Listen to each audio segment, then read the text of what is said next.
Hello everyone, I'm Annie Gibbins and you're listening to Memoirs of Successful Women, the podcast where you get to hear candid conversations with fascinating women from around the globe who share aspects of their business and life journey, how they measure their success, and what they have learned along the way.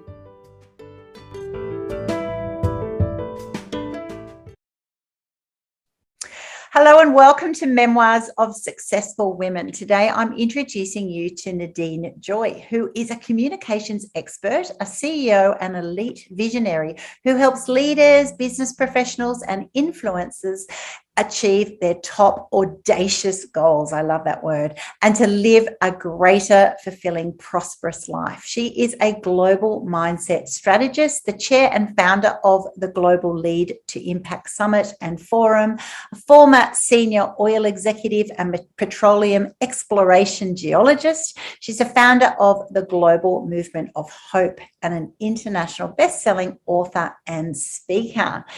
Being a top expert in her field, she's also featured on top global media outlets, including USA Today, CBC, NBC, Corporate Investment Times, and many others. I've had the privilege and honor of working with her personally, including top leaders like John Maxwell and Kevin Harrington, Sharon Lecter, Gary Cox. The list goes on and on. She has also radically transformed thousands of lives globally in almost every country of the world to date. So this is one super amazing lady. She's a true one-of-a-kind global change maker and visionary. And the most amazing thing that we're going to talk about today is her unique God-given gift of pinpointing and dissolving blocks from traumas, negative past experiences that keep people and their businesses feeling stuck and unable to grow exponentially. And that's what we all want to do, grow exponentially so that we can have success and fulfillment, purpose, prosperity, and wealth, which we know is truly limitless once we are bold enough and brave enough to tap into that. So welcome to the program, Nadene. Thank you so much. Nadene, you're coming to us from Canada, and I'm in Australia. So it's great to always be linking up with women globally, just sharing what they're doing in their own space. And you've certainly done a lot for someone who still looks so young. So well done you. And you've also told me you've got 4 children as well. So you've certainly done the big career juggle, but you're still looking pretty happy and pretty balanced. So let's talk through, what do you do today? What does a week look like for Nadene? And then we'll unpack the journey that you have gone through to achieve the incredible accolades that you have done thus far. Thank you so much for your kind words. I appreciate that so much. It's such a pleasure to be here. So as of right now, and we'll talk more about my journey as we continue our conversation. But right now, my main focus is, like you said, I work with people all around the world, leaders, influencers, presidents, and I say leaders in general.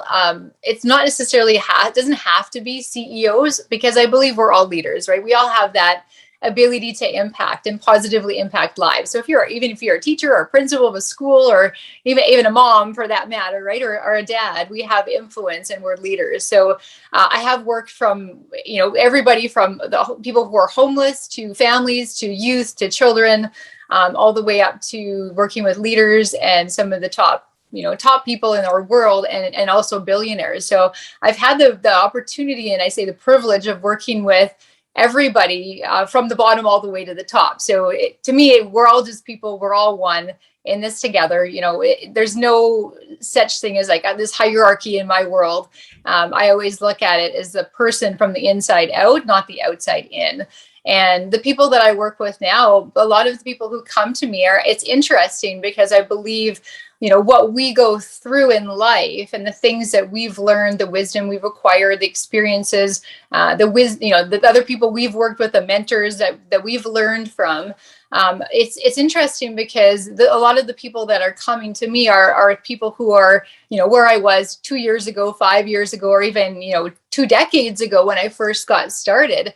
Yeah. And it's like, oh yeah, I can relate to where they're at because I've been there, right? I've been there, I've done that. And I think that's a huge part of what I do, is helping people really, kind of tap into their full potential of who they really are, and help them get to this level that's really limitless that we have in our lives. There's really no ceiling to how far we can go, how much we can achieve, the character that we can become as a person, as a leader, a role model in society. And that's really the basic to it. I try to keep things simple in everything I do. I think simplicity is key. Simplicity is king, as we hear quite so often in our world. And that's what I try and do with everybody I work with, is let's keep it simple. Let's, get rid of the ceiling that we have, that society says we have to do a certain way or have to act a certain way in order to be successful or deemed successful, which is an illusion, isn't actually reality. So let's bring back authenticity and really help people expand to their fullest potential with absolutely no limits whatsoever.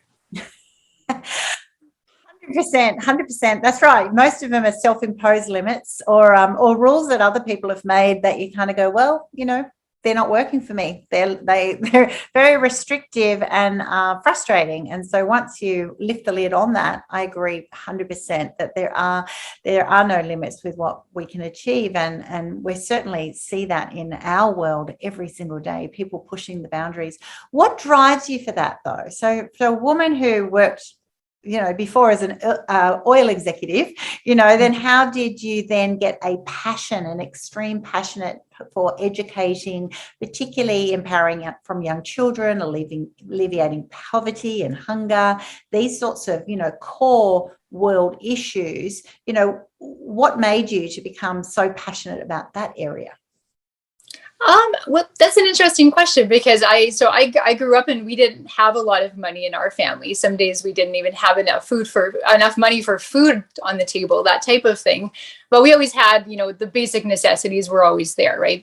We always had what we absolutely needed and nothing more, right? But so it's like having come from, a background of not having very much, and that almost the scarcity mindset that we live in when we're brought up in an environment where there's usually never enough, or there's always, got to save for a rainy day, and, that kind of mentality. And then going from, something like that to, for example, like you mentioned, working as an oil executive and, winning awards right out of school. I graduated top of my class. I got to work with a CEO.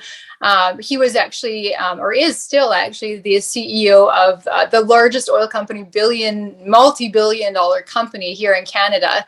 I had the opportunity to work with him there was a representative from each province across Canada, across our nation, that got selected to work with these top leaders right out of school. So I would have been 21, 22 years old and had this opportunity to really learn from some of the best leaders. And I think that's, looking back on it, it was such a blessing. And I didn't necessarily realize the blessings that were in those experiences at the time. But now that I'm where I am now, I can look back on that and say, I learned so much just from those, those experiences. I worked actually out in the field as a well site geologist on the rig. So the hardest job I've ever had in my entire life. But the things, I like to share that story because a lot of people would never have known that about me, that's something that I did, because I had this vision. So another thing you mentioned, I'm a visionary. I get visions of certain things, that I see that are coming, that I know that are really, kind of inside of me, that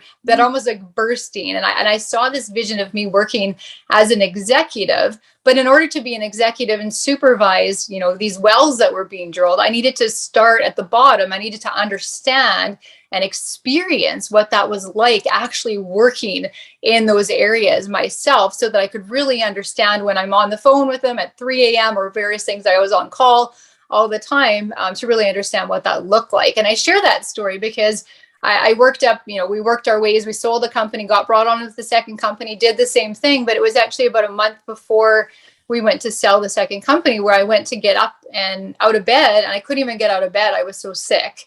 And I was a workaholic at that time. I worked all the time, 24 hours a day, perfectionist, had all these tendencies that I thought I needed to do. And by the time I was, 24 years old, I basically had achieved all of the, we have those little boxes that we feel like we have to check in life.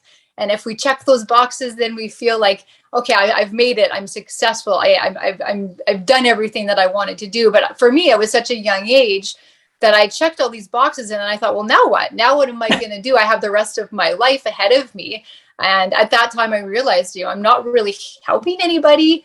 I'm not really doing things to contribute to society in a way that I felt like my soul, my heart was on fire. And there was a disconnect. I felt like there was a disconnect. I got sick at 28 years old. I was basically forced to retire my career as a geologist. Like I said, right before we were about to sell our second company.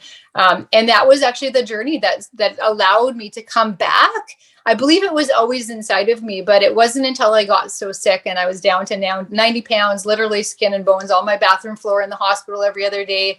The medical professionals couldn't figure out what was wrong with me. And it was a 1.5 year journey, actually, of trying to figure out what was wrong and getting better. And it was a whole bunch. I changed my entire life. The people that I was surrounded with, the food that I ate, the thoughts that I was thinking, every part of my life changed at this moment and brought me back. And I knew when I was 4 years old, I literally knew when I was 4 years old. I remember playing outside with a group of friends that we had, and I played outside all the time when I was a small child. Yeah. And I remember even thinking then that I just want to help people. But I had this vision, even as a 4-year-old girl, of making a big difference in the world, and being afraid of that because it was so big and nobody else around me had these big visions and knew these things about people and about life and all these things. So I repressed the gifts that I was given until I got sick and almost died. I almost lost my life. And it was that catapult and almost like this switch that went off one day when I was laying in my bathroom floor. I was thinking, I had no hope. And this is where the whole idea of hope, because my name actually means hope. Nadene means hope. Oh. And it was something about, I heard the voice of God for me, and it was all about, you're actually, the words that I heard were, it's time to get your big girl pants back on and stand up and stop playing victim. That you could do this, and you're meant to help a lot of other people through this. And it was, just this idea of doing whatever it took. I ended up working with top professionals around the world, psychologists, every modality that I could find, that I could get my hands on, that I could learn about, in hopes to trying to get to that root cause and really, understanding what that looks like. So having gone from the bottom to the top to kind of the bottom again, it was like going through this roller coaster of emotions in my life to be able to really be able to relate to certain people and come into a field of being, a coach, which I started actually when my son was born 13 years ago now as a parenting coach. That's where it all started. So I can tell you more about the journey as we go on in our conversation, because there's definitely lots to it. Thank you so much for sharing that. And what an incredible roller coaster ride, actually, that you've been through. And I know many people listening in have been on those journeys or are on those journeys of just going, is this it? So here you've gone from imagine achieving everything on your list by 24, by the way, slightly overachieving there. But also to go from the highs of that, having those opportunities, which you don't appreciate at the time, when you've actually sort of just, rolled into a situation where you have, incredible inspirational mentors, really is what I was hearing from you, but you don't realize because, you just think, well, doesn't everyone get a boss like this? Isn't this the norm? You don't know what's exceptional sometimes when you're in it. And then also to have such a massive burnout, like it just sounded incredible, and so I think there's so many elements, I'm sure, and from a psychology perspective, unpacking, that desire to be enough and what that can do to you, to appreciating your own value and self-worth, looking after yourself so that you don't have to be constantly striving. And I think I heard from you sharing just that overwhelming desire. And often when people ask me, what do I want to do? And we tap in as coaches, well, what did you love doing when you were a little girl, or what did you think about? I think that was just absolutely striking saying that you had that awareness that you actually wanted to just help people.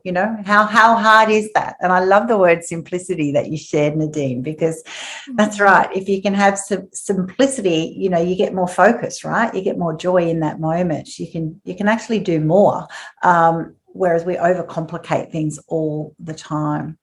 What did you learn from that when you were back at 24, though, and you did have that amazing boss leader? What did you learn from their leadership style that you admired? Yeah, so I actually had, you nailed it, Annie, when you said that about having great mentors, because it wasn't just, the CEO that I had the opportunity to go and study with, like right out of school. It was the next boss that I had working for a global company in the top oil place in all of Canada. It was also my supervisor working as a well site geologist, and also the CEO of the two companies where I got to be an executive, who was also a lawyer and a phenomenal, one of the best actually business leaders that I've ever met, connected. So some of the, just looking back on it, some of the qualities of all of them actually, and the VP of the company, just like phenomenal human beings, I would say. First off, just very kind, very compassionate individuals, very intelligent. They had just this sense of innate wisdom, almost beyond comprehension, when you would speak with them, when you would connect with them, and patience. It's one thing too that I didn't understand at the time, but looking back, there was just such an innate level of patience, and also of the ability to stay calm no matter what storm was brewing. I'm going to use that term around them. So no matter how chaotic things were, they tended to just really, kind of take a step back, look at it from a higher perspective, and remain this really strong, grounded, centered strength of a leader, right? This very strong leader who really, no matter what, they had this wisdom that would come out of them that was so profound.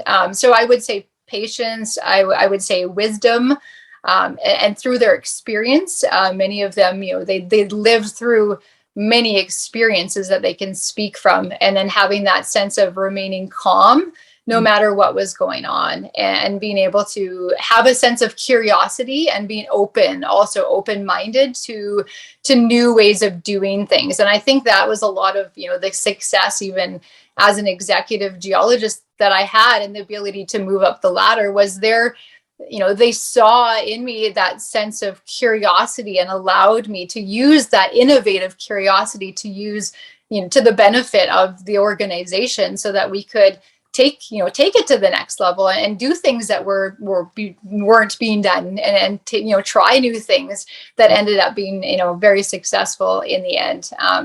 So yeah, I think that's a great question, because there's so many other qualities I could talk about, right? Humility, connection, right? Connectivity to the people, that ability to connect with people, I would say, is also another a very strong communicative aspect of all of the leaders. Yeah.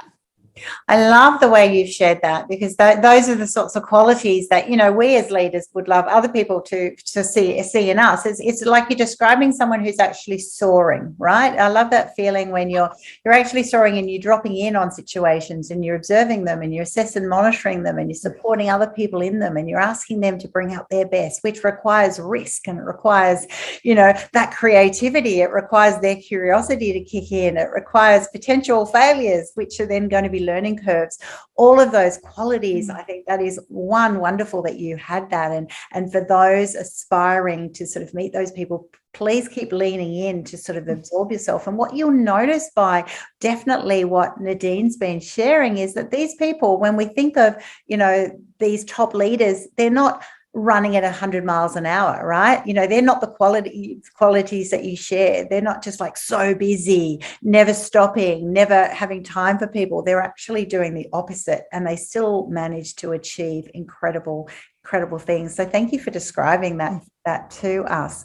I loved another aspect that you shared before, which was that you had to do every element of the job. And that is so true. And it doesn't matter if you're on an oil rig, or if you're becoming an entrepreneur and you're starting up. People in my coaching programs becoming startups or scaling up. that is absolutely essential in all of our learning growth, because it does show you what every single person, what every cog in the wheel actually does and how they can contribute. And then when you get to senior leadership, you also know that we need to value the sum of the parts. Would you like to share a little bit more about that? Has that been your experience? That you were mentioning before that, yeah, every person in the company, you're all just people doing things at a different level, different stage, different for a different reason, that they're all required. Every single part is necessary for the sum of the parts to get that synergy, right? Oh yes, absolutely. And it's like everybody has their role. Everybody knows, how their role fits into the bigger picture. And that's another thing too, with, talking about the great mentors that I've had and great leaders also that I've worked with now over the years, is I had this innate ability to clearly communicate the mission and the vision of the organization so that everybody would know exactly where their part fit in, right? Everybody had their own part, but it's like they know this is the goal of the organization up here. For example, the companies I worked at, the goal was to sell the company within 2 to 3 years, 2 to 5 years, I think it was the actual goal. So we knew that's where we needed to get to a certain revenue, to a certain, and for me, it was like, how many barrels of oil a day are we producing? How many more wells do we need to drill? All of these type of things. So when we know where we're going, we know what we can focus on every day and focus on the little things to get there. It's not about, going from here to there overnight. It's like, okay, I need to go from here to here in this day, in this 24 hours. Like, what can I do to move myself and catapult, your organization? And again, whether you're working for an organization or whether you're an entrepreneur and have your own business, it's so important to continue to have consistency and focus every day to moving towards where you want to go, and not necessarily, looking backwards at the things that didn't work. Because when we do that, and I talk a lot on mental health too, because I know that's such an interesting field right now, just with what we've gone through. But when we think and we bring about the past, our actual psychological being doesn't know the difference of the event that we're thinking about that has happened in the past versus it actually happening right now in the present. And it doesn't know the difference between that. So when we think about something that didn't go well, or, like we're talking briefly about, traumas, or, a bad event that happened, or a loss, or whatever that was in a business financially, it's actually like you're reliving that. And that's when we come back into like the idea of depression. And we really want to try and get away from that as much as we can, focusing on the present moment. Because when we have the idea of the present moment, what do I need to do now? What do I need to do today? Not really necessarily having, too far in advance, but, thinking, okay, what's the big goal? Here's the big goal. What do I need to do today to get to that? But not necessarily focusing on worrying about, how to get there. Because when you know where you're going, the how will show up. That's one thing I've noticed in my career and with people I've worked on, the people that, focus on those little goals, those little steps each and every day, the how always shows up. And it's sometimes, actually most times, I'll rephrase that, most times it's in areas that you have no idea are going to show up. The unexpected. Yeah. It's like, always be ready to expect the unexpected. It is, that's one thing that all the adventures that come about each and every day that we don't necessarily even know are going to show up. And they most times end up showing up and being so much greater than what we could have ever imagined if we would have maybe even set a goal to be here, but maybe we're meant to be way up here that you can't even see it, right? It's like, so, but if we set our limit here, it's setting that limit on ourself and where we're going versus, maybe, the universe has greater plans for you, that it's meant to be so much greater, or meant to have all these other aspects that you never thought about along the way. So be open to change, be open to expecting the unexpected, and, take those small steps of consistency and focus every day. Beautifully said. I love that. You really just need to, you definitely need to have a vision. And if you're focused on the vision and are passionate about it, that's right. You don't have to have all of the plans in place. In fact, if you approach life from a business perspective, we're always refreshing, assessing, monitoring, adapting our strategic directions, although we still keep a core vision for many, many years, but we'll assess the way that we're going about it because things do change. Look at the last couple of years have shown us the whole planet's changed with a virus. Exactly. And so when we do limit ourselves by this is the way things have to happen, and I remember talking to you before saying, when you're a perfectionist and you want things done in a certain way, that can be a downfall because that's it. Life doesn't happen in a certain specific way every single time. In fact, most of the time it has quite a few surprises that it throws in the mix. That's for sure.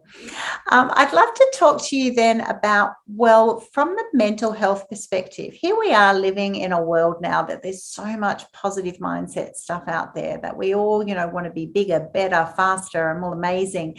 But there's so much trauma and blocks based on people's limiting beliefs. The fact that we still do anchor ourselves on things that happened 10 years, 20 years ago, and that it robs us of reaching our full potential. Why do you think that is so?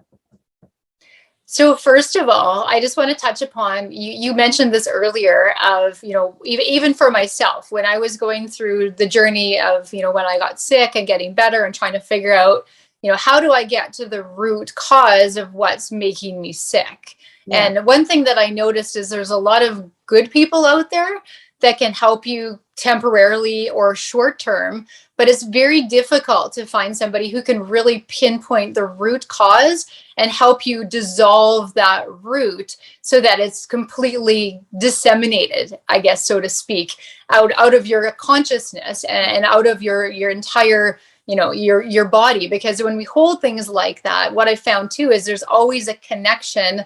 So what we think about and what we bring into our, spirituality, like our soul, from an energetic perspective. And this is more of a psychological, I guess, just based on my own experiences and people that I've worked with. When we hold those things, even unknowingly, right? Most times things that happen to us, it's 95%, 95 actually to 97%, even greater than that, subconscious, that most of us aren't aware. Certain events from our past are even still being held somewhere in our body until one day you wake up and, maybe you have a really bad pain in your neck and you're like, oh, I don't really know what's going on. I got this pain. I can't really move my head one way. And it's just like this shooting pain, but you don't realize that, okay, maybe there's, and again, I'm just using this as an example, but maybe there's been somebody in your life that's really been a pain in the neck that you haven't necessarily dealt with, and you keep kind of pushing it back, not dealing with it,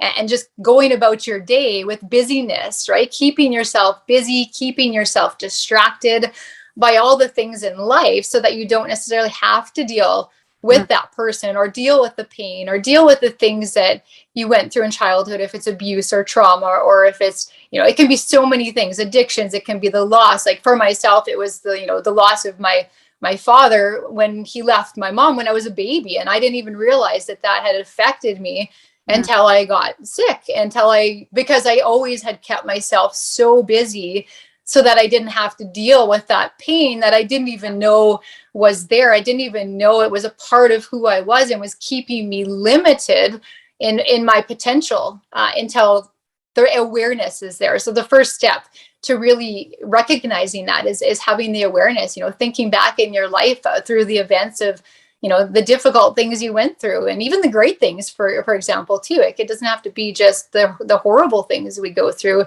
that catapult us forward, but it can be, the great things that happen too. And the energy that you have that it's holding inside your body, and how do you get rid of that? So first of all, first step is always awareness. And then second step is acknowledging that, right? Honestly, authentically acknowledging that it's there and recognizing that it's there. And then once you acknowledge it, you can get to the point where you can release it and let it go. So that's the third step, is letting it go once and for all. And it might be where you sit there.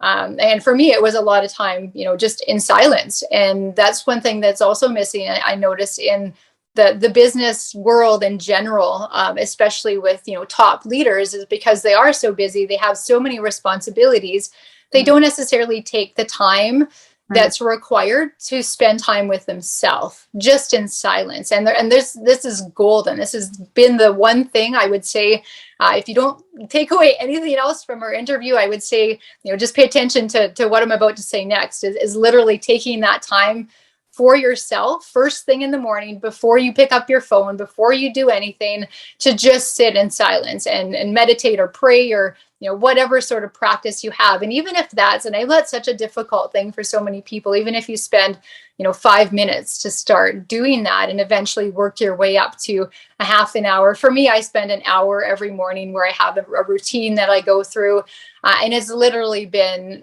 I attribute my meditation, my prayer practice, to everything that's happened to me over the past 2 decades, has been from those moments where I've been in silence.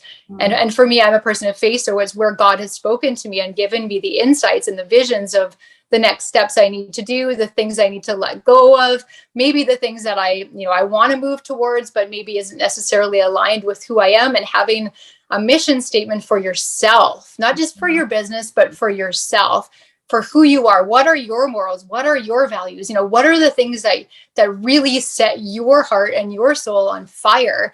And only move towards those things. If something comes your way, go back to your list and check them off. And I always say you need to check off all of the things on your list. So create 4 or 5 things that are the most important things. And if there's even one that's missing, it's a no. If it's not 100%, it's a no. Lots of people think, oh, well, it feels pretty good. Maybe, 99%, even 95%. And I always say that's still a no. Unless it's 100%, it's a no. And it's a major awareness and realization for so many people, that you really have to be very clear on who you are before you can be able to really step into the next level of stepping into your full potential of whatever that is that makes you happy, that sets your heart on fire, that you just can't wait to get up and do. Like, what is that one thing that you would do where you just wanted, you could do it for fun all day long and not get paid for? That's what I always ask my clients. Like, think about that one thing. What is that? What is that for you? And whatever comes your way, whether it's an opportunity, whether it's even a podcast, right? Something like you and I are doing. It can be a business partnership, a friendship.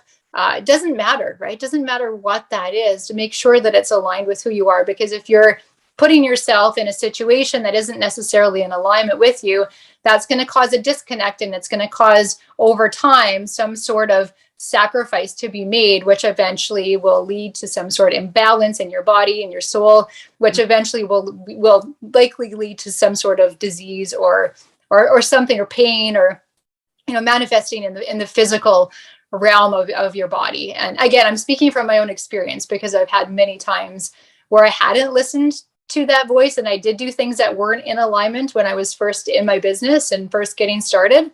So I'm speaking from experience when I say that. And I've, again, from thousands of people I've worked with from around the world as well. Yeah. You've tapped into a extremely common experience, and I can certainly relate to it myself. I was a mum of 5, including 2 sets of twins. My twins were born 26 months apart, while juggling 3 degrees and just working crazy and trying to make everything happen and try and just do so much. And that's what you've tapped into there too, of, the permission to actually just stop, permission to breathe, permission to center yourself, and to know what your non-negotiables are. I love what you shared there, because that's exactly one of the key learnings that I had to learn on my journey. What 3, 4, 5 things are not negotiable. Is your moral compass. It's what's true to your heart, because even if it's 95%, you're never going to be happy, and you're going to give a part of yourself that you're going to regret.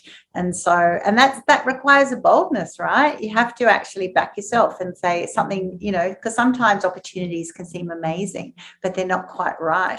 And so it does require that boldness and that strength of character to actually say no. I will say no, because I believe, that the right thing will be coming up next. It's not always a pick me. It's actually I am worthy, and I will choose what is right for me. And from that personal and professional perspective. And I love what you shared there about it, centering yourself in these ways, because one of my coaching programs is Life by Design, and it's got a half of it personal and half of it professional. And I've met so many professional ladies go, I just want to do the professional side. And it's really fascinating that I go, okay, we can start there. And within a very short period of time, you've got to actually do the personal first, because it is the foundations, obviously, of everything that you do.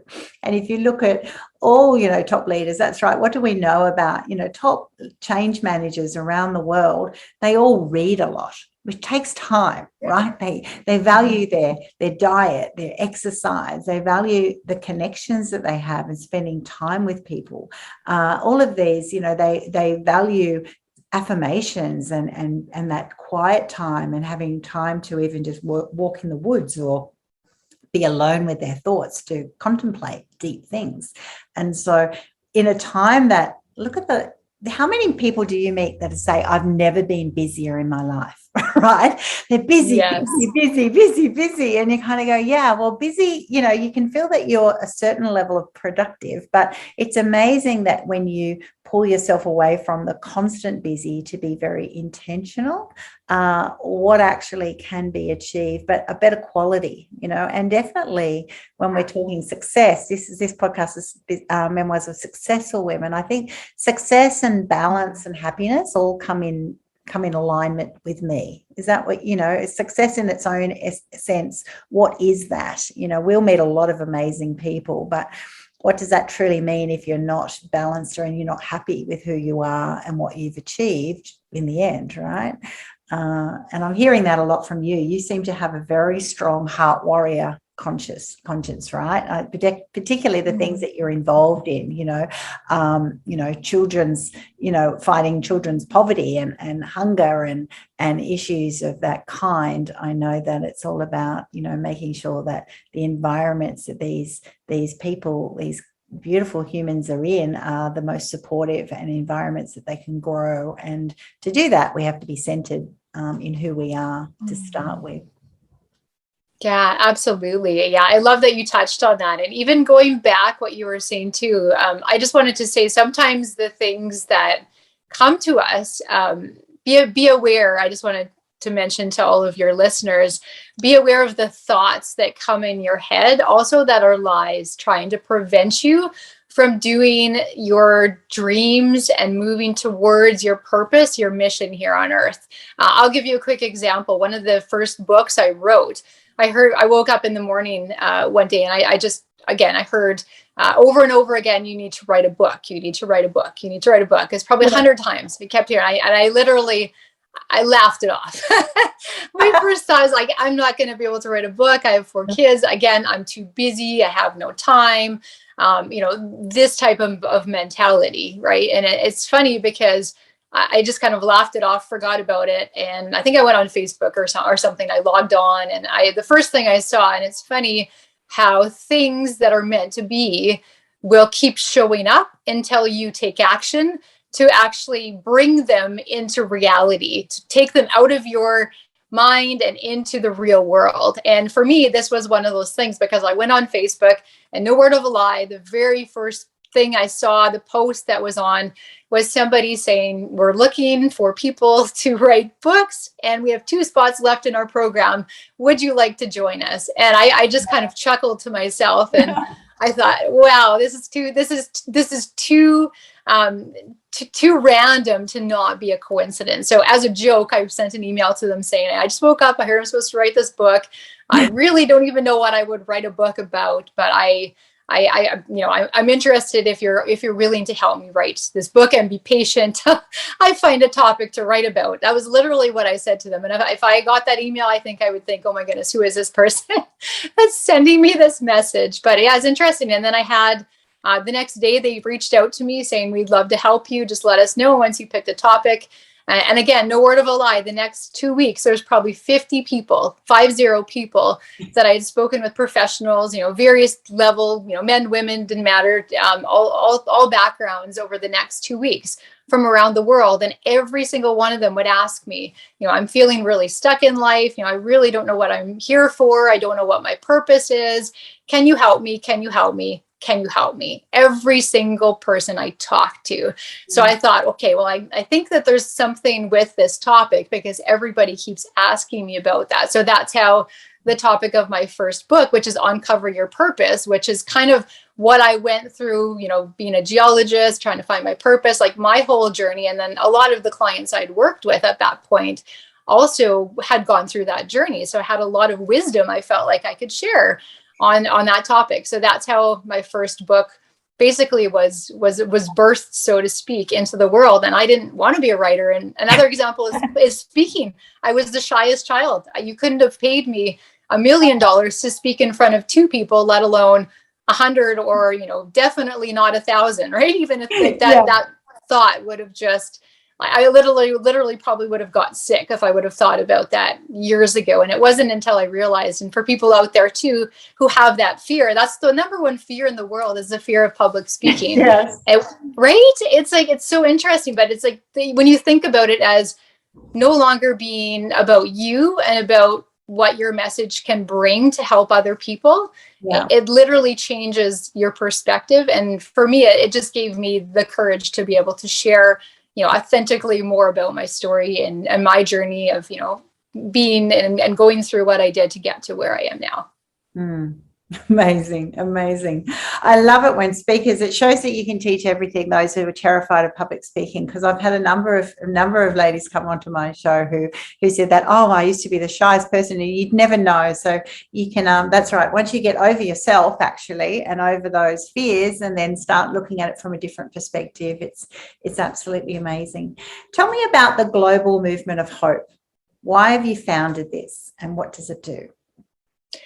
Yeah, so it actually came about last year. Again, similar situation when I woke up. I just heard the global movement of hope and heard I was supposed to look up the domain. Anyways, all of this and write a book on stories. So this is where it was birthed, was on different stories of hope.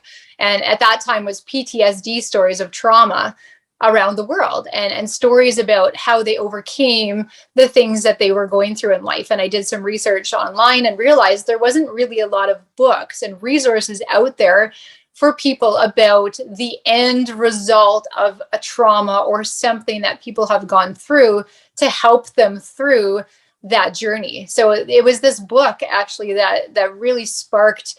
And people started sending in submissions of their story, saying, like, just tears of gratitude were flowing, saying, we thank you so much for letting us share our stories. We feel so much lighter. We've never shared our story before. And then there's other people even who'd shared their stories, like prolific leaders.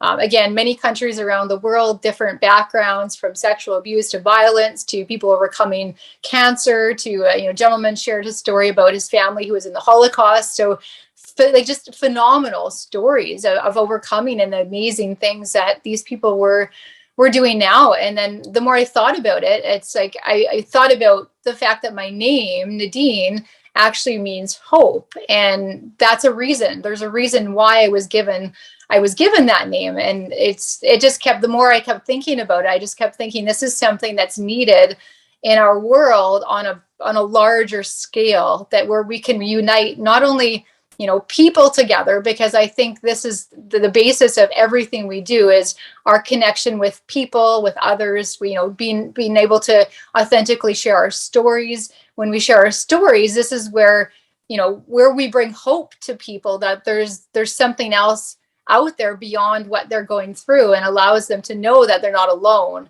And that was the one thing that came up with so many people I've worked with, is the fact that they thought they were the only one that was going through a difficult time or the specific story that they had, until they started hearing other people share stories about that. And that's what gave them hope. So it's all about, uniting the world in general, people in general, families, communities, cities, nations as a whole, and bringing people together through our story, through our authenticity, through, this unconditional love that we all truly have for one another, and especially in a time of such uncertainty. It was something, it was an urgency actually that I felt that we needed to move as a global entity together towards greater hope and unity for all of our nations, and bringing people together during this time. It wasn't really a question of if, it was just when. And I knew the time was now. And we literally, right now, as we speak, we're in the process of, getting everything, the foundation set up. And there's a bunch of things that are going to come as different pillars off the global movement of hope. But I couldn't be more excited about it. I see people in all nations of the world being a part of it. And over the next 2 to 3 years, like billions of people, billions of lives, like lives being saved through the message that we have of this, of the stories of the people. It's all about the people, and how can we support other people right now during this time and shed light upon that. Oh, absolutely beautiful. And I love the way it's just come together. It's just meant to be, and often the two words that I think are really undervalued, or that people don't think about too much, are hope and kindness, and they really do change the world.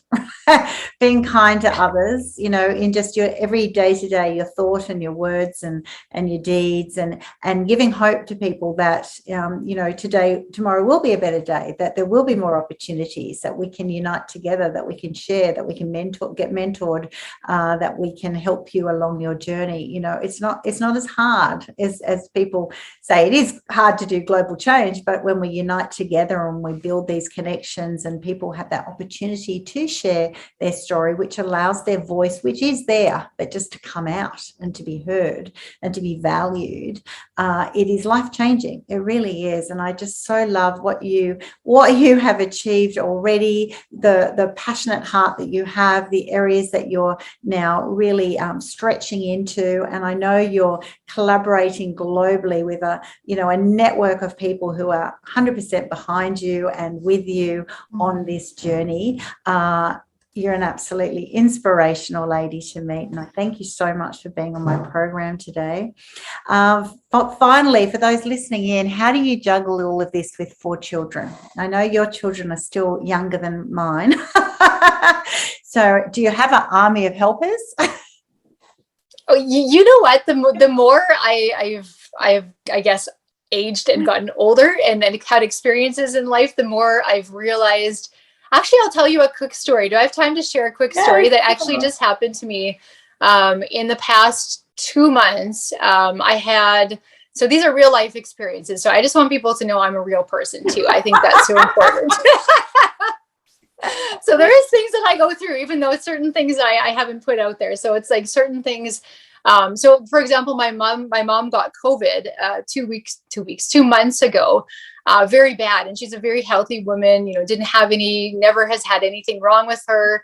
But she got knocked down so bad in COVID that she literally almost died. Like she said to me, I've never been that close to death in my entire life. And this was difficult for me. I'm going to share this with you. And I actually haven't shared this story yet. You're the first, you're the first place that I've talked to about this, because right around that time, about a week before my mom got COVID, I actually broke my foot. So my right foot, yeah, this is a true story. I swear and I literally broke my foot getting up out of my chair.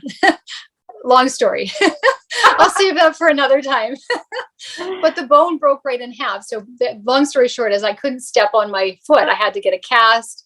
I literally had to walk with crutches for about 2.5 months, where I couldn't even put any pressure on my foot whatsoever. And if I did, the doctor said the bone would have displaced. I would have had to get a pin put in my foot. I would have had to go through surgery.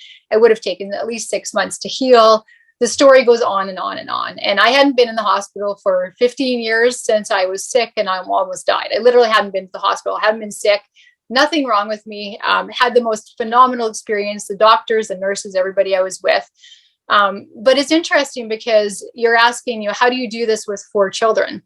So I actually had a blessing that my foot broke over these past few months, because I had the opportunity to really see my kids and to have them really help me in a way that they never had before. Even the first week I was home, they were fighting over who could get me a glass of water, who could help, who could do this, who could do that, because I've never been barely sick with a cold, let alone, confined to a chair where I can't even get up to barely get a drink of water for myself. So it was a great lesson. And I think it's a great lesson for everybody. Just to ask for help and to know that it's okay to ask for help if you need it. And since then, I've brought on, I think, 2 or 3 other experts onto my team to help make things, just so I can really focus on the things that I'm really a genius at. And I don't have to spend my time working on all these other things that aren't necessarily things that I love to do. And I think it just was an absolute blessing. It allowed me to really free up more time to get clear on where I'm going. And this is where literally a lot of this global movement was birthed out of, and so many other things that I haven't even touched upon. But it was just one of those things that it couldn't have asked for a better time for something like that to happen, and to really sit back, again, allowing other people to help me and seeing how much I was really giving and coming back into that balance of, how important it really is to spend time with your family, to spend time with your loved ones, right? We really never know how long, we're going to be here on earth, let alone our loved ones. And it was a really good check for me, because even with my mother, she was never sick. She never had anything wrong with her. And just to see her go through and being so sick and having my foot broken at the same time and not being able to be there to help her, and the thought that she might not be here, it changed her perspective. She said to me, I'm so grateful that, every breath that I take is like, it's a blessing, right? And it's like the little things, what can we be grateful for? And for me, I had to learn how to walk again. I had to start physio. And it was like the first day, I didn't realize I wasn't going to be able to walk. I thought I'd get my cast off and I'd just be able to walk again. And that wasn't the case. And that's like so many things in life. It's like we have to relearn things sometimes, and we have to take that one step at a time to get to the next step, to get stronger, to learn the things we need to learn so we can move to the next level. And it was, I took 4 steps in like the second day. And for me, I literally thought it was like a miracle that I could take 4 steps. And I never dreamed that I would have to learn, I'm 41 years old. I never dreamed I'd have to learn how to re-walk at 41 years old. So just a blessing, just a reminder for everybody, really, be thankful, be grateful for all the little things every day that we have, because they truly are a blessing. Yeah, thank you so much. You have been just such a delightful guest. I really thank you for sharing me and with my listeners around the globe in my podcast today. Thank you so much for having me. I'm just an absolute honor to be here today. And I appreciate it very much, Annie. Thank you.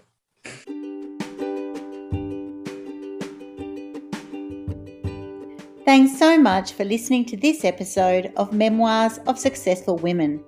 You can find me at anniegibbins.com, where you can download my free resources, get connected on social, and check out my online magic transformation program.